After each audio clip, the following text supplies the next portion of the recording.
ዛሬ በጣም ምርጥ የፀጉር ማስክ ሰርቻለሁ። እናንተም ሰርታችሁ ተጠቀሙት። በነገራችን ላይ ሰሞኑ ቪዲዮ እየለቀቅኩ አይደለም፣ ነገር ግን ያው አራስ አይደለም እየተመቸኝ አይደለም። እኔም ይህንን ማስክ ከሰራው ቆየት ብያለሁ እና ፀጉሬ በጣም ነው ማስክ የሚያስፈልገው በሆን ሰዓት። ሰላም እንዴት ናችሁ? ሰላም ናችሁ? እኔ ደህና ነኝ እግዚአብሔር ይመስገን። ዛሬ በጣም ምርጥ ማስክ እንሰራለን በሶስት ግብአት ወይም ደግሞ ሶስቱ ግብአት ከሌላችሁ በሁለት ግብአት መስራት ትችላላችሁ። በመጀመሪያ እዚህ ጋር የተጠቀምኩት የሩዝ ዱቄት ነው። እናንተ የሩዝ ዱቄት ከሌላችሁ ሩዝ ሁለት ማንኪያ ሩዝ መቀቀል ትችላላችሁ።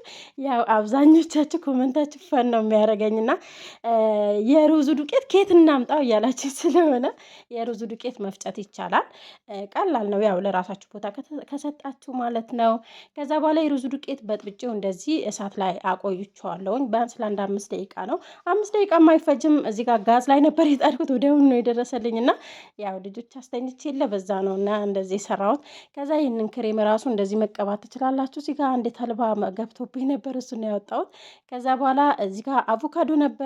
አቮካዶ ለምሳ ሰርተን ነበር። ከዛ እሱ ትንሽ አስተረፍኩኝ እና እንዲሁም ደግሞ በቀደም የተረፈኝ እርጎ ነበር። እኔ ያው እናንተ ጾም ናችሁ፣ ጾም ላይ ካላችሁ ደግሞ እርጎን አለመጠቀም ትችላላችሁ እና ያኛው አቮካዶ ብቻ መጠቀም ትችላላችሁ። እኔ አራስ ስለሆንኩ አልጾምም፣ ክርስትና እስከማስነሳ ማለት ነው። ከወዲሁ ልናገር ብዬ ነው።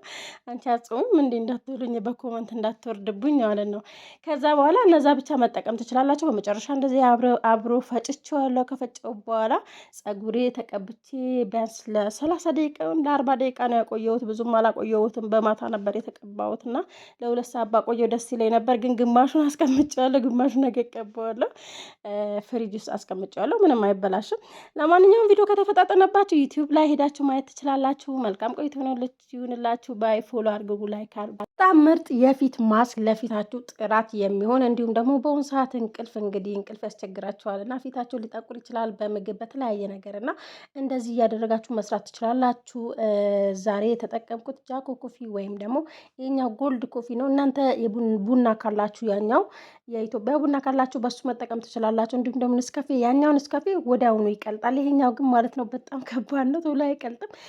ሲጠጣም ደግሞ በዛው ልክ በጣም ምርጥ ነው በነገራችን ላይ እና በጣም የምወደው ቡና ነው። ግን ስታቀላቅሉት ትንሽ ጊዜ ይወስዳል እና እሱና ካቀላቀልኩ በኋላ ስኳር ጨምሬያለሁ፣ 1 ማንኪያ ስኳር። ከዛ በኋላ እዚህ ጋር ጄል ጨምሬያለሁ እና እንዲሁም ደግሞ ወተት ጨምሬበታለሁ ትንሽ። እናንተ አለመጨመር ትችላላችሁ፣ ጾም ስለሆነ ማለት ነው። መጨመር የምትፈልጉ ደግሞ መጨመር ትችላላችሁ፣ ምንም ችግር የለውም። ከዛ በኋላ ወተት ከሌላችሁ እርጎ መጨመር ትችላላችሁ። ቪዲዮውን እርግጥ አፈጣጥኜዋለሁ፣ ዩቲዩብ ላይ ሙሉውን ማግኘት ትችላላችሁ። ከዛ ይሄንን ይመስላል ውህዳችንን።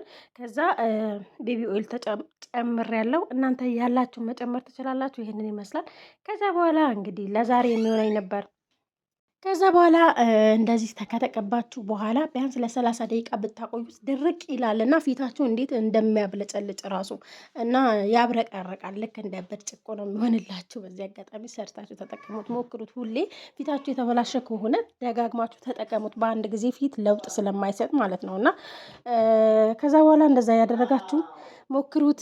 በጣም ነው የወደድኩት እኔ። ፊታችሁን መሳጅ ማድረጋችሁን እንዳትረሱ። መሳጅ ካደረግኩ በኋላ ከደረቀ በኋላ በውሃ ብቻ መታጠብ ማለት ነው። በንጹህ ውሃ ብቻ ታጠቡት። ሳሙና ራሱ አያስፈልጋችሁም።